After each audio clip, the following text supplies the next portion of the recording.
Hello, and thank you so much for inviting me to the European Science on Stage Festival. This agenda is so important. Science isn't just about tomorrow's jobs. It's also about helping the next generation to build a more evidence-based, rational worldview in a world that is ideologically polarizing.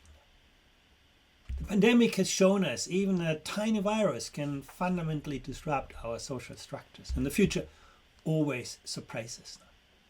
Climate change is going to disrupt our lives a lot more than that pandemic. And artificial intelligence is currently putting into question almost anything we took for granted. And you can add so many more disruptors into this equation. Helping young people build a solid foundation under their feet with a good science education is the best protection against, having them build walls around it, however self-defeating that is.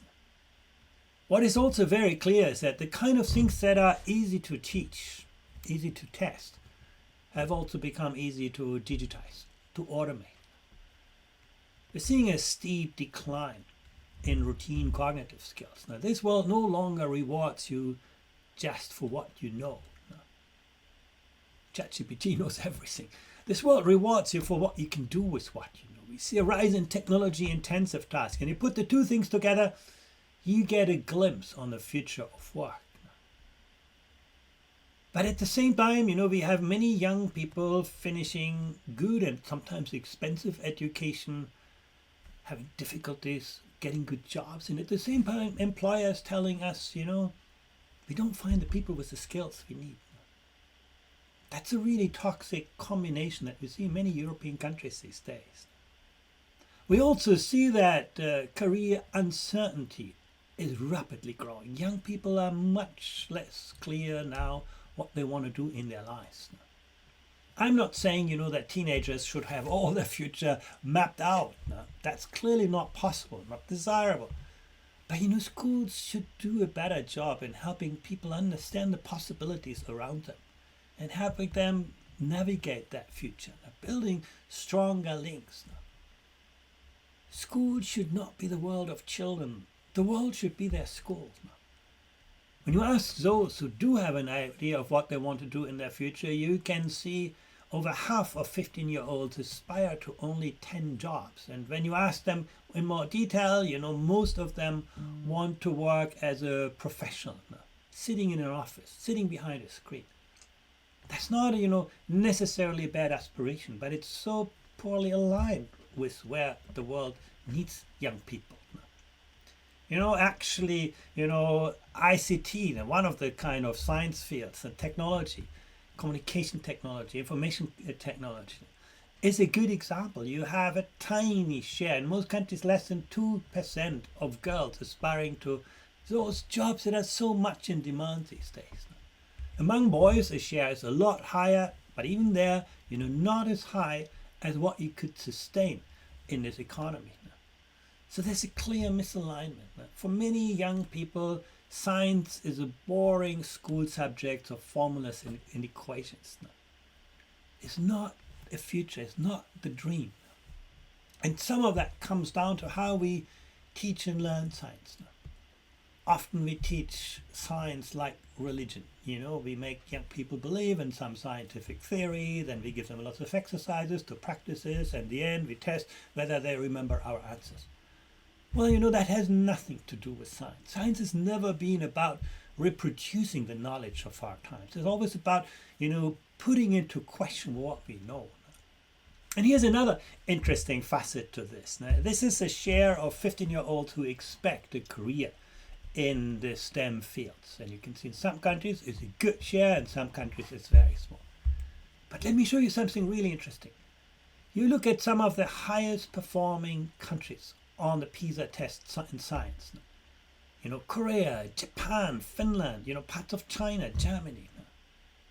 And what you can see, students do quite well on science tests, but they don't want to become engineers. You look to the United States, students are not doing very well on the science test. They don't have that much knowledge, but, science is about their future. Their dreams are in the STEM areas. And so you ask yourself, what connects those two things? On the horizontal axis, you see the score points that students get on the science test. On the vertical axis, you see the share of students who expect to have a career. And when students have low enjoyment of science, when they're not interested in this, you can see even doing better on the test doesn't translate into greater career aspirations. But when students do enjoy science, you can see doing well is actually where the career is going.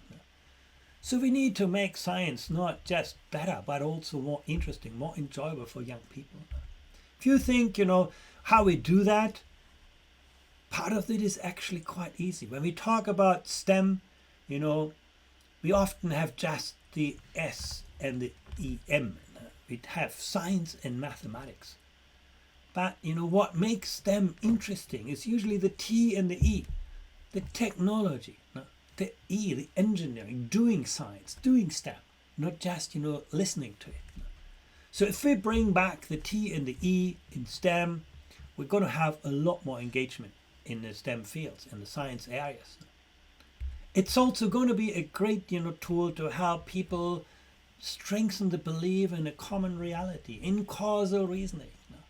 So even if you don't become an engineer, those kinds of dispositions, those kinds of skills are critically important to have that rational, evidence-based, worldview that will help us solve real problems rather than getting trapped in ideological warfare. Also, science can help you strengthen probabilistic thinking, finding signal in noise, understanding when to trust evidence, being open to unlearn, to relearn. And most of the world around us today is about uncertainty, about probabilistic phenomena. Engaging with them, understanding them is something that, the STEM fields will help encourage. Human cognition is a big part of this. And ultimately also, something that I believe is really important to build, a greater, sense of optimism.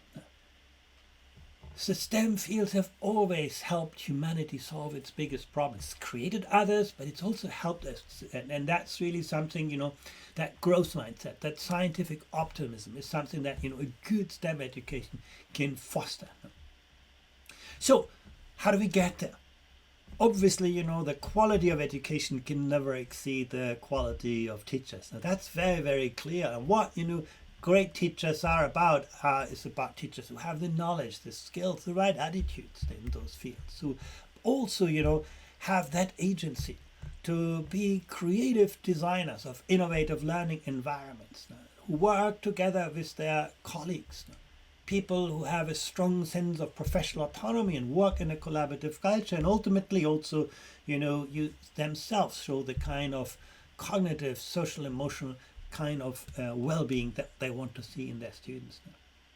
Let's have a look at a couple of elements here. On the knowledge and skills, I know many people say, these days, we have all the AI tools. Teachers only need to be some kind of, mediator. But actually, when at the OECD we assessed the pedagogical knowledge of teachers, here on the vertical axis, we could see that in countries where teachers have a strong level of pedagogical knowledge, students do well on the PISA test.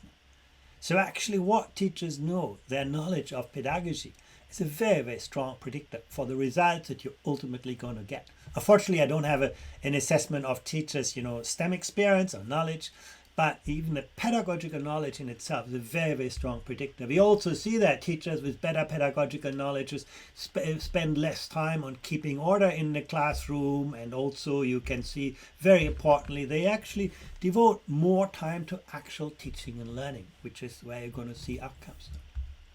How do teachers themselves engage with, new technologies?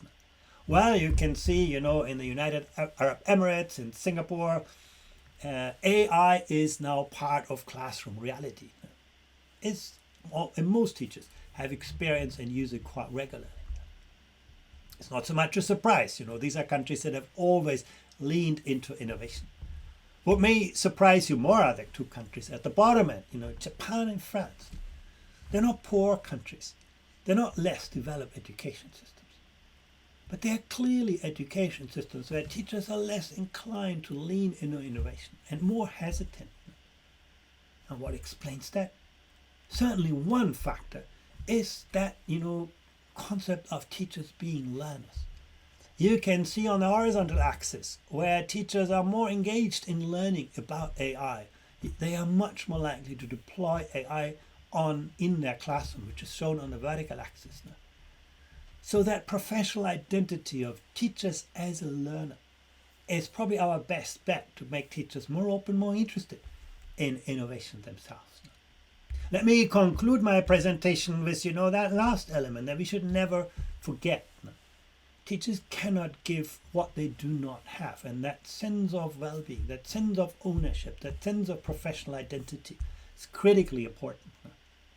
Now, when you listen to the public debate, you often feel, teachers are, walking away, they're leaving their profession, they're unhappy in their jobs. But, most teachers, despite all of the difficulties they face, are actually quite satisfied with their job. In some countries, job satisfaction has improved over the last years. There's some in which it has declined, but overall, that is a very, very strong foundation on which we can build. Most teachers are ready to take on the challenges if society supports them well.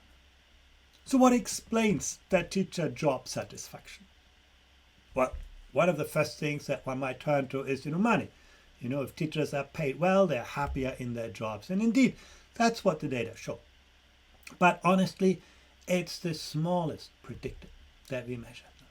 Far more important is to what extent teachers feel valued by their students.